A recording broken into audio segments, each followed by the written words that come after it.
Welcome back to Midco Sports Tonight. Jody Norstedt with you, and we bring in Brad Anderson from 740 The Fan in Fargo for our Water Cooler Talk segment sponsored by Grand Falls Casino and Golf Resort. Brad, let's get to the high school stuff. Kind of our bread and butter. The EDC boys basketball race heating up right now. Davies in that one spot, 11-1 conference record. West Fargo and Cheyenne, the two rivals, sitting there tied for second at 11-2.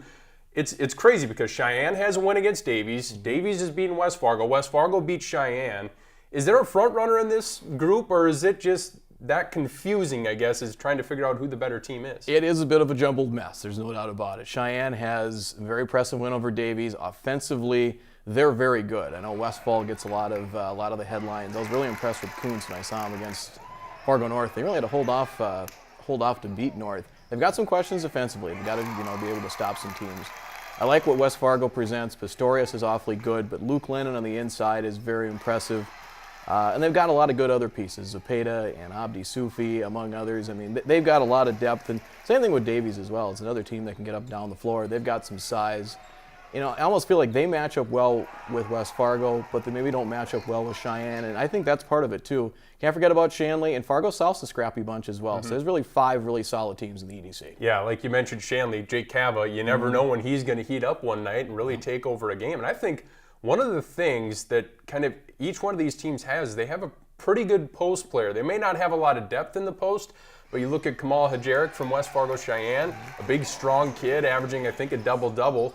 Luke Lennon the same for West Fargo, and then Davies has Parker Stenson. So it's kind of going to be fun to watch those guys go at it against each other in the post once the EDC tournament rolls around. No doubt about it. With Cheyenne, too, Hajarek's another guy.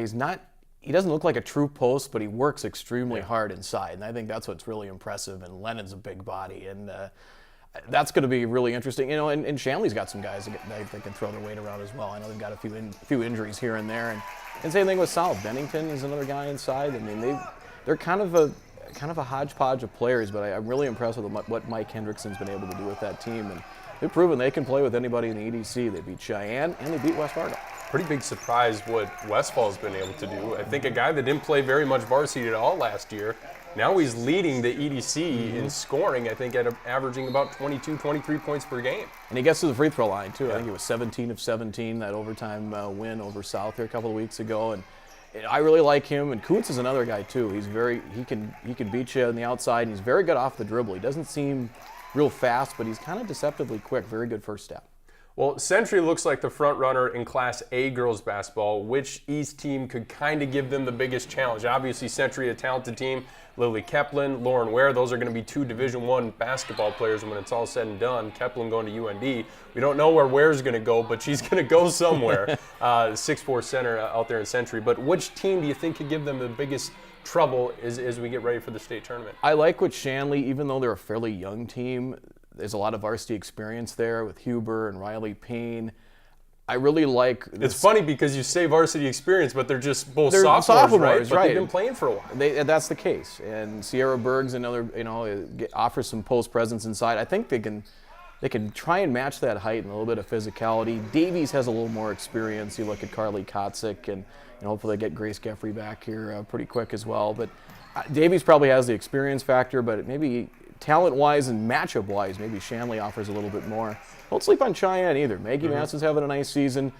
Yasmina Dakar is very good. Kiara Free had a quiet game against North last week, but she's going to have, in order for them to have a lot of success and make a run in the EDC, I think Free's going to have to be consistent, be in that 10, 12-point range, grab a few rebounds. And, the one thing after seeing them against North last week, I thought, can they beat a Shanley? Can they beat a team that's above them in the standings? And lo and behold, they went up to Grand Forks and picked off Red River.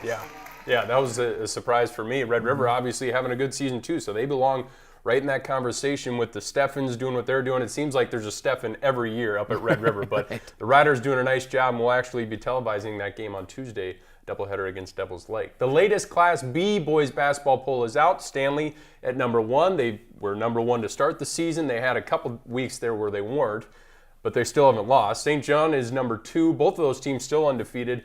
Maple Valley, a team that you saw last night, another undefeated team. Those 3 teams are undefeated. Maple Valley at number 8, taking a look at the top 10, Brad, which team is kind of maybe the biggest surprise of this group? I would say Maple Valley out of Region 1. Jay Koka does such a nice job there. He's kind of one of the veteran coaches now in Region 1, and they had so much success in the early part of this decade, but there was always somebody standing in their way. There was an Oak Grove, there was a Central Cass, there was a Kindred.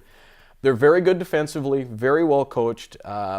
Defensively, they can throw a lot of different looks at you. Dustin Kosowski is a real good defender. They'll throw some 1-3-1. They like to throw a little zone press. They've got a veteran point guard, Hunter Smith.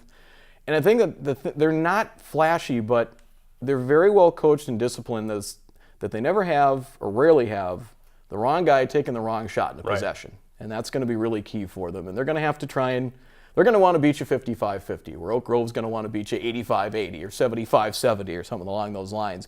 They've gotten us off to some slow starts. I know that's one thing they've been working on, but they've been a really nice story. And it'd be interesting to see how they fare in Region 1. St. John's ranked really high, and you wonder if this is going to be their year in Region 4, because Region 4, first it was Norstedt in this decade, and then it became 4 wins. So is it the Woodchucks' turn to do it? Yep. And people forget they were unbeaten going into that region final last year when 4 Woods beat them. Yeah, Kyler McGillis is an outstanding player. I think he's averaging somewhere around 30 points per game, so don't be surprised when it comes to Mr. Basketball talk. I think you're looking at McGillis. I think you're looking at Wyatt Hansen being in that conversation. 2 really talented players, obviously Hansen of Stanley, and Stanley's been absolutely terrific, and they've been battle-tested. They just beat a really good Shiloh Christian team over the weekend. Wrapping up this high school conversation, it's Super Bowl week. Yes. Are you a big Super Bowl guy? Having the Vikings lose took a little starch out of it for me. For all of us? Not having Wentz takes a little starch out of it. I compare it a lot to last year, where I think it's going to be an interesting game. I don't know around these parts if it does a lot for people, but it's still going to be worth the watch, and having it in Minneapolis is a pretty neat event. Well, last night, opening night, they had the media there, the media circus, a bunch of silly questions being asked, especially Tom Brady and some of those bigger names. If you had an opportunity, you're a media guy, what would you want to ask Tom Brady? Do you pinch yourself and ask yourself, is this really real?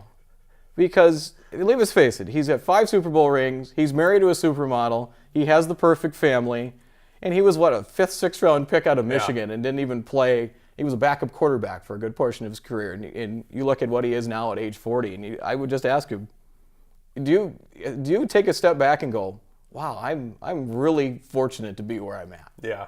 And how about Bill Belichick?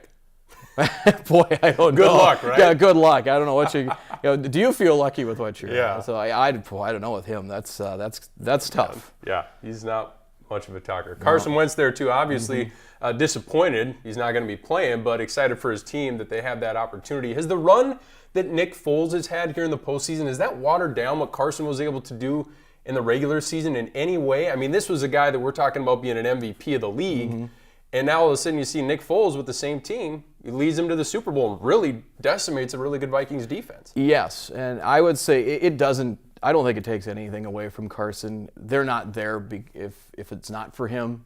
Just what he did for that offense, and they put some pieces around. They picked up Jeffrey, and they picked up, they got Jay Ajayi, and they improved things in the offensive line. So they put some parts around him, and I think you look at that made a huge difference. And he took those pieces and took his talent and blended them all together, and that can't be ignored. It's obviously disappointing that he's not there, but they're not there if it's not for him. Yeah, and that's exactly what I was kind of thinking. Carson Wentz gets him there, and Carson Wentz is still a big part of this team. He's a guy that's constantly in Nick Foles' ear telling him, hey, this is what I'm seeing. How much of a luxury is that Nick Foles has that? Well, speaking of quarterbacks, we have to talk about the Vikings quarterback situation. Who's going to be the starter next year? Case Keenum, Teddy Bridgewater, Sam Bradford, Kirk Cousins, Alex Smith, Drew Brees. Who's it going to be? How much time do we have? Yeah. Because we have a lot of different options. But I think what the Vikings have to realize or understand and say, okay, are we a contending team now? Because nobody expected 13-3 this year.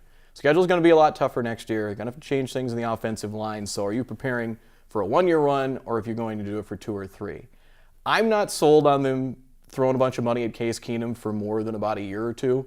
In a perfect world, maybe they could franchise him for a year and see if he can respond and counter up from what he did this year. I don't see that happening. I think he'll be able to get some pretty good money on the market. So do you go younger and go Teddy?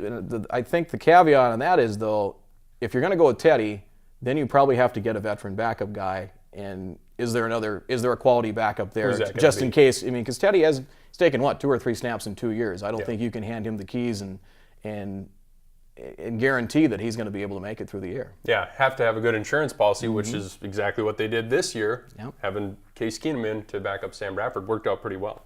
Well, coming up next, first up, thank you, Brad, for joining us. No problem. All right, coming up next, the Super Bowl build-up continues. What's going to happen in the big game? Let our experts from Sioux Falls weigh in with their obscurely detailed predictions. Stay tuned.